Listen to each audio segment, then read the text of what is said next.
La Asamblea escuchará The Assembly will hear an address by the Prime Minister of the Islamic Republic of Pakistan, His Excellency Imran Khan. May I request protocol to escort His Excellency? I have great pleasure in welcoming His Excellency Prime Minister of the Islamic Republic of Pakistan, and I invite him to address the General Assembly. Bismillah ar-Rahman ar-Rahim. Iyyaka na'budu wa iyyaka nasta'in.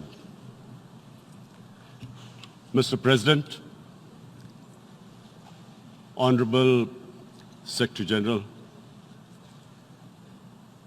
Excellencies, ladies and gentlemen, I feel honored today to represent my country at this forum of world leaders, where we have a chance to discuss problems that the world is facing. I want to talk about a lot of problems, but just 4 today. And I especially came to this forum despite a difficult time in my country, facing challenges.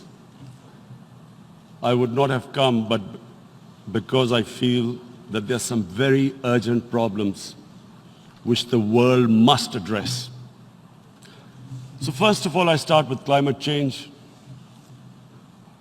So many leaders have talked about climate change. But Mr. President, I feel that there is a lack of seriousness.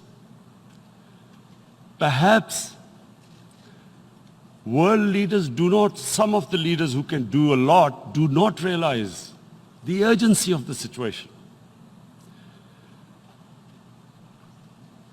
We have a lot of ideas, but as someone said, ideas without funding is mere hallucination.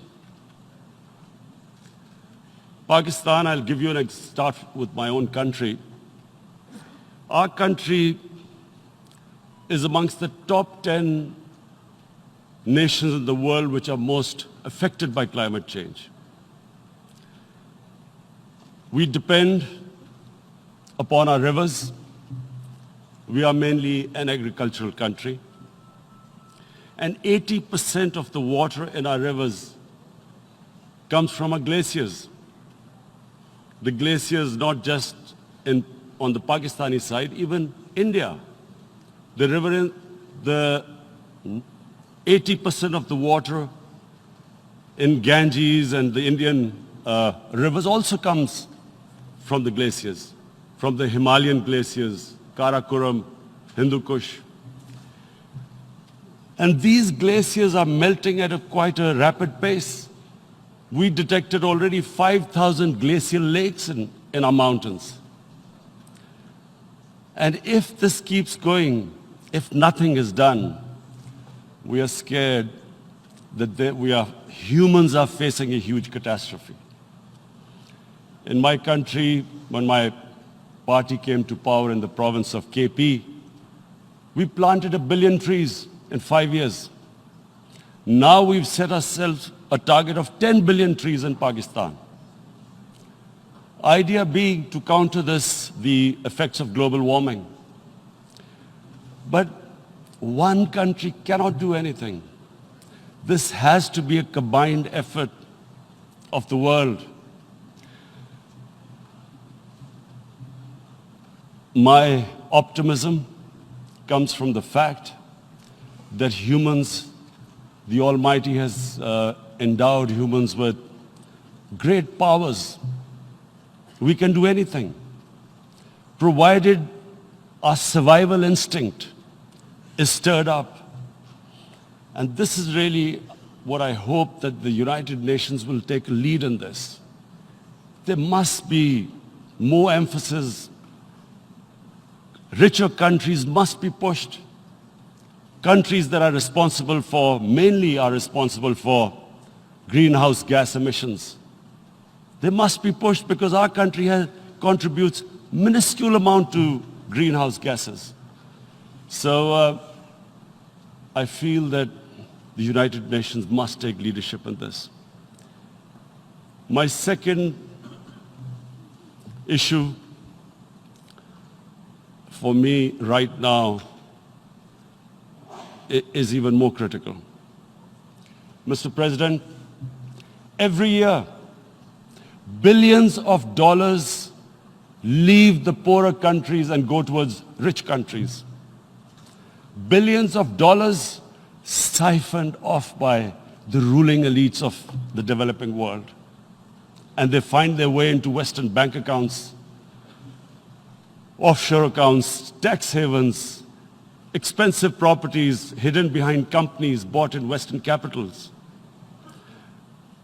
Mr. President, this is devastating the developing world. This is causing more poverty, debts.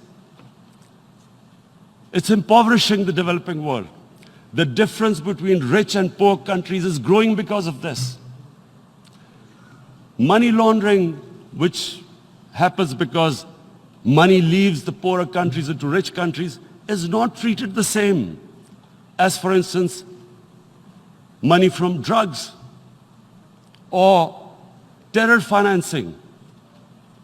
The seriousness which terror financing and money from drugs, the way it is treated, it's not the same. The way the poor countries are being plundered by their elites. It's not happening. In my country, when I took charge of our government a year back, in the 10 years preceding that, our total debt went up 4 times. The debt we had accumulated in 60 years, just in 10 years it went up 4 times. As a result, the total revenue we collected in 1 year, half of it went into debt servicing. How are we going to spend money on our human beings, 220 million people, when half the money is going into debt servicing? Because our country was plundered by the elites, the ruling elite. And easily they could get the money out. And when, Mr. President, we located properties in Western capitals bought by this money through corruption and money laundering, located the properties of these corrupt leaders, we find it so difficult to retrieve it. That money, if we retrieved that money, we could spend on our human beings. But it's so difficult. The laws protecting these criminals. We do not have the sort of money to have expensive lawyers and spend millions and millions of dollars. We need help from the rich countries. And Mr. President, it's critical. The rich countries must show political will. They cannot allow this to happen. How can the poor countries spend money on human development, which the United Nations asks, SDG? How are we going to do it when this money can easily leave our countries? So, unless the rich countries intend to build walls to stop economic refugees coming as we see right now, they must take action. They must take action now. It must be a deterrent. Corrupt ruling elites should not be able to take money out easily and park it into foreign bank accounts and into these properties abroad. And I never understand why. Why do we have these tax havens? Why is this allowed? Why shouldn't rich people pay taxes? Why is it legal to have these tax havens where you have these secret accounts? Because, world is changing. The population of the world is growing. Sooner or later, you're going to have a crisis if the poor get poorer and the rich get richer. There is going to be a crisis sooner or later. So this is my second point. I hope that the United Nations takes a lead in this. It involves the IMF, the World Bank, Asian Development Bank. They must find a way of stopping this plunder of the developing world. My third point is Islamophobia. There are 1.3 billion Muslims in this world. There are millions of Muslims living in other countries, European countries, in the US, as minorities. Islamophobia, since 9/11, has grown at a pace where it is alarming. Human communities live together. There should be understanding amongst them. But Islamophobia is creating a division. Muslim women wearing hijab, it's become an issue. It's become an issue in some countries. Hijab is some sort of a weapon. A woman can take off her clothes in countries, but she can't put on more clothes. How is this happening? Because of Islamophobia. And how did this Islamophobia start? After 9/11. And why did it start? Because certain Western leaders equated terrorism with Islam. Islamic terrorism. Radical Islam. What is radical Islam? There is only one Islam. And that is the Islam we follow of Prophet Muhammad sallallahu alaihi wasallam. There is no other Islam. Radical Islam, Islamic terrorism, what message did they send to people in the West? And why is there Islamophobia? How is a person in New York, in the Midwest in the US, in European capital, how is he going to distinguish between who is a moderate Muslim and who's a radical Muslim? Because terrorism has nothing to do with any religion. This Islamic terrorism, Islamic radicalism, and sadly used by leaders, this has been the main reason for this Islamophobia. And it has caused pain amongst Muslims. We in Muslim countries watch this Islamophobia traveling abroad, and it's getting worse. And may I just say, Mr. President, that in European countries, it is marginalizing Muslim communities. And we all know that marginalization leads to radicalization. Some of the people who ended up as militants in Syria and other places were from marginalized Muslim communities. And my point here is that we must address this issue. I'm sad to say that we Muslim leaders have not addressed this issue either. After 9/11, when this thing came about war against radical Islam, rather than Muslim leaders trying to explain to the West that there is no such thing as radical Islam, in all human communities, they are radicals. They're liberals and rest are moderate. All human communities, Christians, Jews, everyone has it. But Islam is not radical, neither Judaism, neither Christianity, neither Hinduism. No religion preaches radicalism. The basis of all religion is compassion and justice, which differentiates us from the animal kingdom. But unfortunately, the Muslim leadership was so scared of being called radical Islam that all of them became moderates. In Pakistan, we were in the eye of the storm, and our government coined a phrase called enlightened moderation. No one knows what it meant.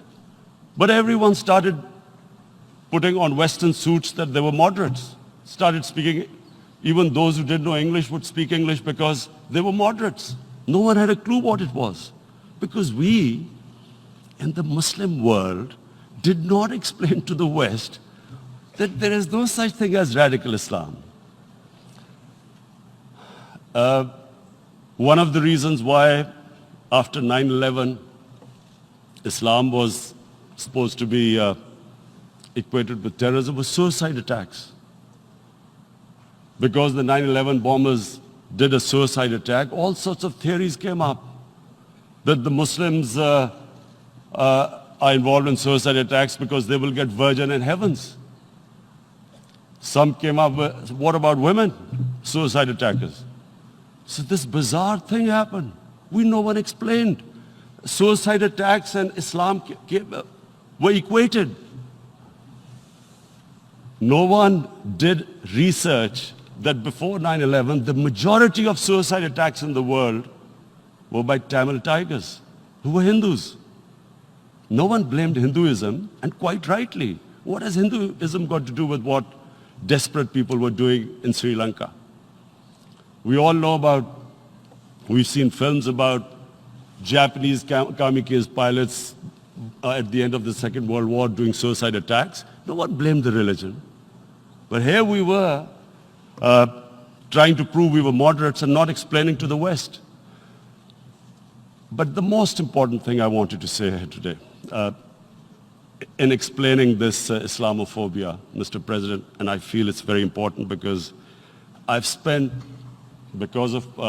played professional sport in England, I spent a lot of time there, so I know how the Western mind works and how West views religion. So where the misunderstanding about Islam came. And one of the reasons it caused Islamophobia. That was, in 1989, this book was published, maligning, insulting, ridiculing our Prophet Muhammad sallallahu alaihi wasallam. And there was a reaction in the Muslim world. The West couldn't understand what was the problem. Because in the West, because I have spent so much time in the West, religion is perceived completely differently. They don't look upon religion like we do. And so, Islam was supposed to be an intolerant religion. It was against freedom of expression. And Islam took a real beating 30 years ago. I still remember it became a watershed. And every 2 or 3 years, someone would malign our Prophet, peace be upon him. There would be a reaction by the Muslims. And again, it was Islam, an intolerant religion. Again, this time, I blame a certain section of the people in the West who deliberately provoked this, knowing the impact it would have. But the majority of the people in the West didn't understand. This is where, again, Muslim leadership let the Muslims down. We should have explained to them what our Prophet, peace be upon him, means to us. So in 1 minute, I'll try and explain what he means to us. Our Prophet was the witness to the divine book, the Holy Quran. The Holy Quran is the book of guidance for Muslims, and the Prophet's life was living the Quran. He was an example of what the Quran guided us to be. So he is the ideal we all try to get to. The Prophet created the state of Medina, the first state in Islam. That state was the basis of a Muslim civilization which became the predominant civilization for the next 700 years. And what was that state? I hear such strange things about Islam, that it is against women, it's against minorities. The first state of Islam in Medina, it was the first time a welfare state was set up. The state took responsibility of the weak, widows, orphans, poor people, handicapped. It taxed the rich, spent the money on the poor. The state announced that all human beings are children of Adam, hence equal, whatever the color of their skin. The state announced, the Prophet announced that, and slavery, the whole system depended on slavery as it did for many years in the Western societies. The Prophet said that one of the greatest deeds is to free a slave. But because the society depended on slavery, he said, but if you have to treat them as an equal member of the family. And as a result, something happened in a Muslim world which hasn't happened in any other civilization. Slave dynasties appeared. Slaves became kings. The Mamluks, slaves who ruled Egypt. In India, there were slave dynasties. And then, with minorities, again, you hear that Islam is supposed to be against minorities. Let me just make this clear. In Islam, the Prophet announced that everyone was free to practice his religion. It was a sacred duty to protect the places of worship of all religions. He announced that every person is equal in front of law, whatever his religion or his color. And this incredible case, and I always quote this, that the fourth Khalifa, the head of state of Medina, he lost a court case against a Jewish citizen. So, number one, it showed there was a rule of law, no one was above law. And number two, that a Jewish citizen was an equal citizen. So, Mr. President, when a Muslim society is unjust to its minorities, it is going against the religion of Islam and our Prophet, peace be upon him. So, it is important to understand this. The Prophet lives in our hearts. When he's ridiculed, when he's insulted, it hurts. As we human beings understand one thing, the pain of the heart is far, far, far more hurtful than physical pain. And that's why the Muslims react. And I always thought that if I ever had this stage, I would try and explain this to the world community, especially to the Western community, because having lived in the Western community, people didn't understand this. When I first went as a teenager to England, there was a comedy film on Jesus Christ. It's unthinkable in Muslim societies. So we need to explain that, look, in a human community, we must be sensitive to what causes pain to other human beings. We have, in the Western society, and quite rightly, the Holocaust is treated with sensitivity because it gives the Jewish community pain. That's all we ask. That do not use freedom of speech to cause us pain by insulting our Holy Prophet. That's all we want. And now, the number fourth point, Mr. President, and this is the most critical point, is the reason why I especially came here. It is about what is happening in Kashmir. Before I go on this, I want to make one thing clear, that when we came to power, my first priority was that Pakistan would be a country which will try its best to bring peace. We had been through this war on terror. We joined the United States war on terror after 2001. And Pakistan went through one of its worst periods where 70,000 Pakistanis died and over 150 billion was lost to our economy. And Mr. President, I opposed the war because in the 80s, Pakistan had joined the Western countries in what was the freedom struggle then in Afghanistan against the Soviets. And it was funded by the Western countries. These Mujahideen groups, which were treated in guerrilla warfare, were trained by Pakistan Army, funded by the Western countries, and especially US, and they waged what was a freedom struggle in Afghanistan. The Soviets called them terrorists. We called them freedom fighters. 1989, the Soviets retreated. The Americans packed up and left. Pakistan was left with these groups. Come 9/11, Pakistan joined the United States in this war on terror.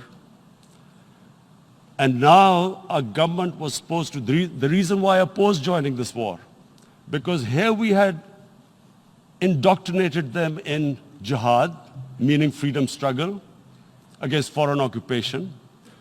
Now, because we had joined the US, and the US had occupied Afghanistan, now we were supposed to tell them that, no, this is not freedom struggle and jihad, it's terrorism.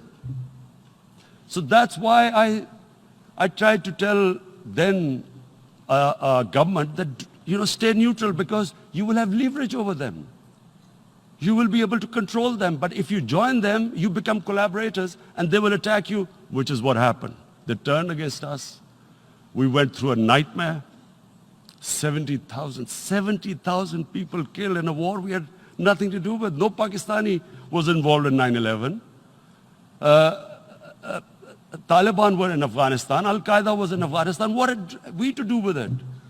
70,000 Pakistanis died. So when we came to power, we decided that we would dismantle what was left of these groups. And this decision was taken not just by us, but by all the political parties in Pakistan. Unfortunately, they didn't implement it. So we came to power, we decided to implement it, and we dismantled whatever was left of the groups. And I know that India keeps accusing us that there are these groups there. I would like the United Nations to send observers, see for themselves what we've done. No Pakistani government would have dared to do this because it would have created strife. But we decided that there would be no militant organizations in Pakistan. So I need to give you this background and to what I'm going to say later on. And secondly, we started mending fences. I invited the Afghan president. We developed a relationship with Afghanistan. We had problems with Iran. We mended fences there. And then India. Now let me just give you a little background about my relationship with India. Because of cricket, and cricket being it's a passion in the subcontinent, I had great following in India. I have friends in India, and I loved going to India.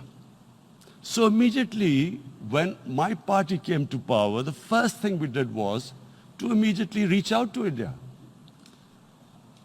And I spoke to President Modi and I said, look, we have similar problems. Climate change, poverty, let's get together.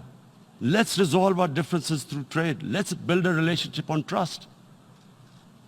Prime Minister Modi told me that, there were terrorist attacks from Pakistan. I said, we have problems with you. There are terrorist attacks which we know are instigated by India in Balochistan.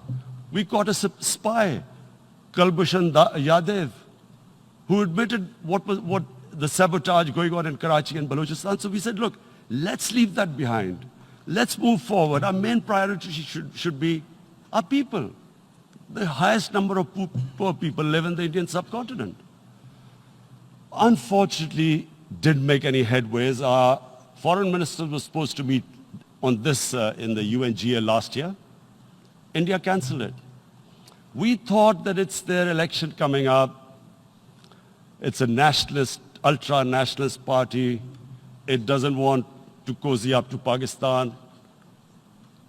So we thought, okay, we'll wait till the elections.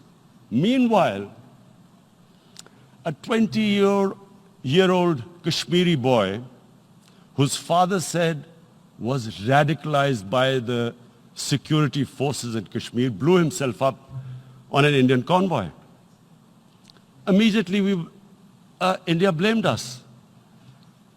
I spoke to the Indian public on television. I said, if you give us any iota of proof, we will immediately take action, because we've clamped down on these groups. Rather than sending us any proofs, they sent their jets in, they bombed us.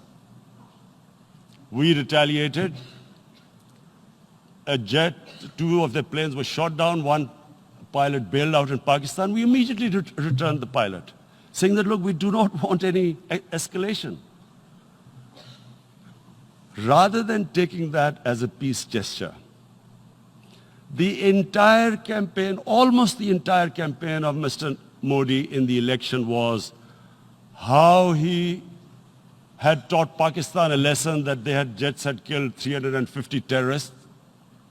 Complete lie. They had just killed about 10 trees of ours, which was quite painful given that, we are growing all these trees. He then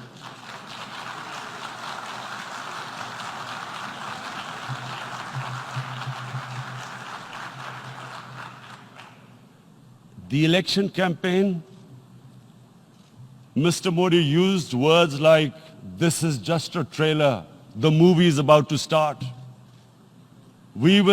I went into Pakistan and taught them a lesson. This was the election campaign. Okay, so we thought, us politicians make all these statements to win elections. So, okay, after elections, we'll get back to our normal relationship. Well, the moment the elections ended, we approached India, no response, but then we discovered they were trying to push us in the FATF blacklist to bankrupt us. That's when we realized there was an agenda. And that agenda became obvious on the 5th August when India went against 11 United Nations Security Council resolutions which say that Kashmir is a disputed territory and the people of Kashmir have the right of self-determination. They went against that. They went against Simla Accord, which is about bilateral, sorting out our differences through bilateral means, went against that. They actually went against the Indian Constitution. Illegally, they revoked Article 370, which gave Kashmir the special status. They got an extra 180,000 troops there. Total number of security forces in Kashmir now are 900,000. And they put 8 million people of Kashmir under curfew.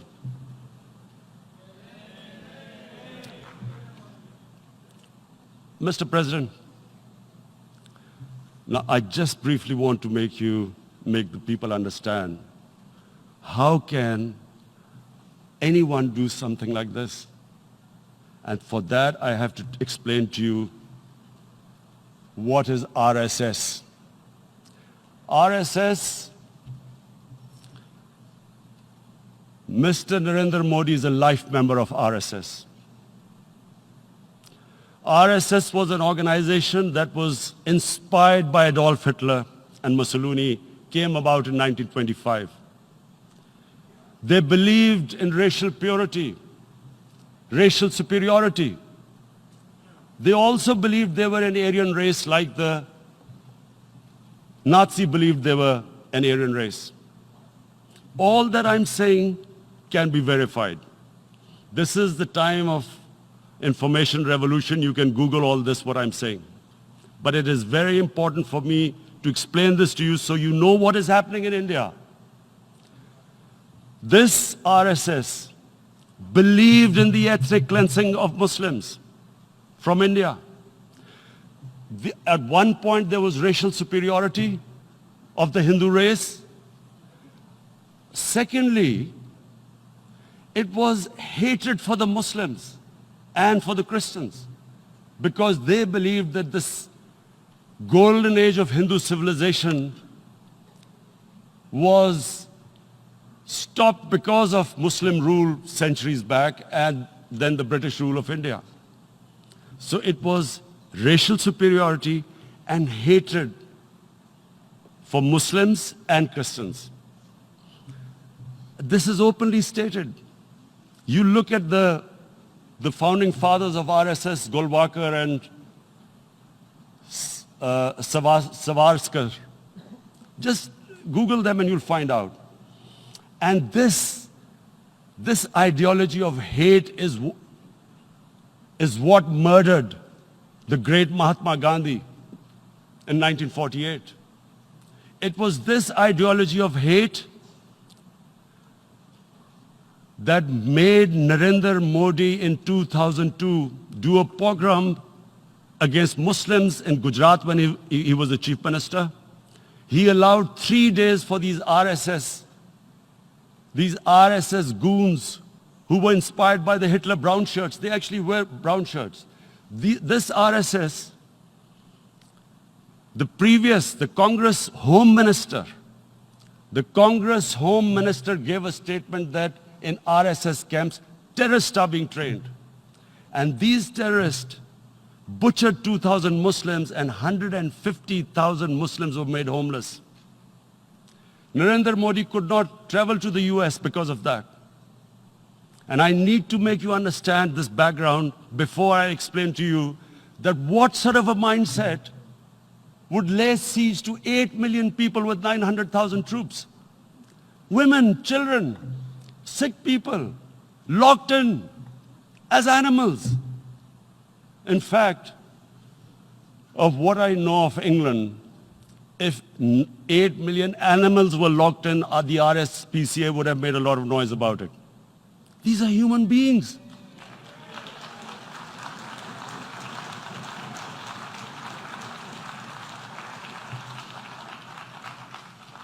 And Mr. President, what comes with racial superiority, these illusions of Aryan superior race, is arrogance. The two go together. And it's arrogance that makes people make mistakes and do stupid things. Cruel things like what Narendra Modi has done. It's sheer arrogance. And it's arrogance that has blinded him from the fact that what is going to happen when the curfew is lifted. Has he thought about it? This hasn't been thought through. What is he going to do when he lifts the curfew? Does he think that people of Kashmir will quietly accept the status quo because India has changed the constitution and taken away the special status? They'll accept that? Mr. President, 100,000 Kashmiris have died in the past 30 years because they were denied the right given by the United Nations, the right for self-determination. 100,000 have died and 11,000 women have been raped. There are 2 United Nations human rights reports on this. The world hasn't done anything because India is a huge market, 1.2 billion people. Sadly, the material prevails over the human. But this has serious consequences. Again, I repeat, that's why I'm here. Look, what is going to happen when the curfew is lifted will be a bloodbath. The people will come out. There are 900,000 troops there. They haven't come to, as Narendra Modi says, he's done this for prosperity of Kashmir. This is supposed to be for the development. These 900,000 troops, what are they going to do when they come out? There'll be a bloodbath. Has he thought it through what happens then? Mr. President, has anyone thought that what happens when there is a bloodbath? What do you think the impact will have on people of Kashmir? What do you think they will think? The way they have been boxed in their houses, treated like worse than animals, no rights. Thousands of all the political leadership has been arrested, taken out of Kashmir. Even those Kashmiri leaders who were pro-India have been taken out. 13,000 boys have been picked up and taken to God knows which destinations. So what do they think? What will the people of Kashmir do when they lift the curfew? They will be out in the streets. And what will these soldiers do? They will shoot them. They've already used pellet guns, blinded young boys. In the last 6 years, the 5 years, the oppression that has gone on in Kashmir. And so, Kashmiris will be further radicalized. Mr. President, there will be another Pulwama. And guess what? India will blame us. They're already blaming us. They're saying all this is happening because of Pakistan.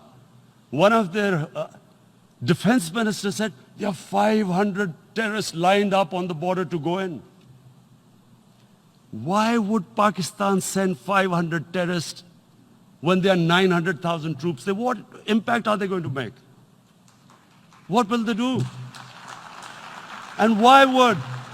Don't we know that the moment there is some terrorist attack, all that will happen is there will be further cruelty and oppression of the people of Kashmir. We will just give the 900,000 troops to further crush the people of Kashmir.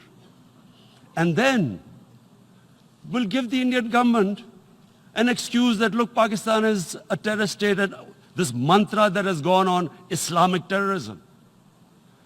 The moment you use this catchword, Islamic terrorism, the whole world turns away. No one talks about human rights. You can do whatever you want, which is what has happened in Kashmir, because they keep using this word, Islamic terrorism. And this is what they're doing right now. What do we benefit from further increasing the cruelty on the people of Kashmir? And why would we want this? But there is no other narrative left for India. As when they lift the curfew, whatever happens, Pakistan will be blamed, and there is always a danger of another Pulwama. They might come and bomb us again, and then another cycle might start. And what does Narendra Modi think? That 180 million Muslims of India are thinking right now. Aren't they watching these Kashmiris stuck inside for 55 days they've been stuck in? Aren't they watching? What do you think? Don't you think that the Muslims will be radicalized in India? And I'm talking about 180 million people. And when they get radicalized, there will be some incident in India somewhere down the line. Again, we will be blamed. And I'm warning you right now, again we will be blamed. And Mr. President, what about 1.3 billion Muslims who are watching this? And they know that it is only happening in Kashmir because they're Kashmiri Muslims. This is not happening to Kashmiri Hindus. They know that this is happening because of their religion. So what do you think they will be thinking? What do you think the Jewish community would think if they were, forget 8,000 Jews stuck like this? What do you think Europeans would think? What do we think? I mean, any human community, if their members are stuck like that, what do you think they will think? Are we a children of a lesser God? Is it not going to cause us pain? And then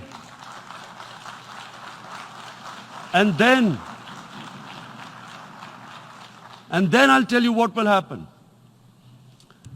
People will, in the 1.3 billion Muslims, someone will pick up arms. I know we've been brought up with films, Western films. This good, decent guy doesn't get justice. he decides to pick up a gun and start seeking justice. There was a film made in New York, famous film called Death Wish. This guy gets mugged by and his family, his wife gets killed or something. He can't get justice. He picks up a gun and he goes around shooting muggers. And the whole cinema cheers him on. So what do you think the Muslims are thinking right now? If there is a bloodbath, there will be Muslims becoming radicals, not because of Islam, but because of what they will see, that there's no justice when it comes to Muslims. There were Rohingya Muslims, Myanmar, who are, God knows, almost 1 million people out, ethnic cleansing. What was the response of the world community? So what do you think will be the response of 1.3 billion Muslims? I picture myself. I'm in Kashmir. I've been locked up for 55 days. I have heard about, and there are rapes, Indian Army going into homes, soldiers. Would I want to live this humiliation? Would I want to live like that? I would pick up a gun. You're forcing people. You are forcing people into radicalization. When people lose the will to live, what is there to live for? And this is what, if you can do this to human beings, you are actually radicalizing people. And so, Mr. President, I want to repeat here, this is one of the most critical times. There will be a reaction to this. Pakistan will be blamed. 2 nuclear-armed countries will come face to face like we came in February. And before we head in that direction, the United Nations has a responsibility. This is why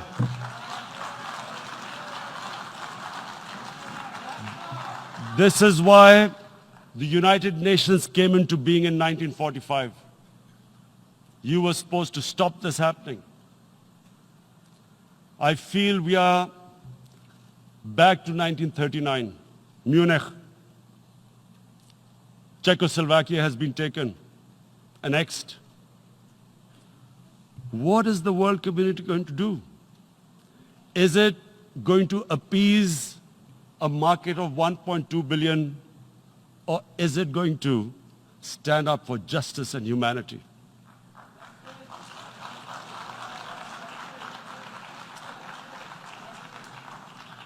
If this goes wrong, you hope for the best, but be prepared for the worst.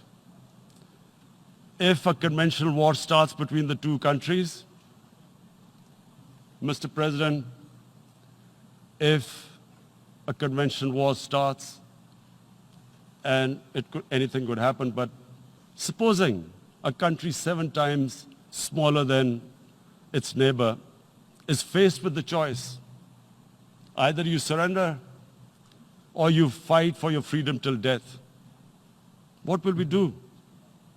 I ask myself this question. And my belief is, La ilaha illallah, there is no God but one. And we will fight. And when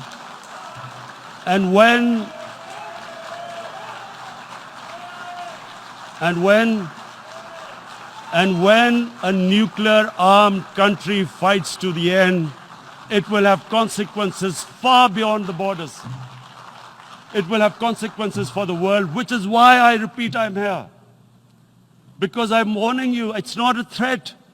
It's a fair worry that where are we headed? And I've come here to tell the UN, you've got to, this is a test for the United Nations. You are the one who guaranteed the people of Kashmir the right of self-determination. They are suffering because of that. And this is the time. This is the time not to appease like in 1939 appeasement took place. This is the time to take action. And number 1 action must be that India must lift this inhuman curfew, which has lasted for 55 days. It must free all political prisoners, and especially those 13,000 boys that have been picked up. Parents don't know where they've disappeared. And then the world community must give the people of Kashmir the right of self-determination. Thank you.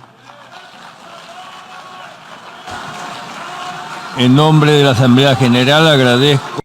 On behalf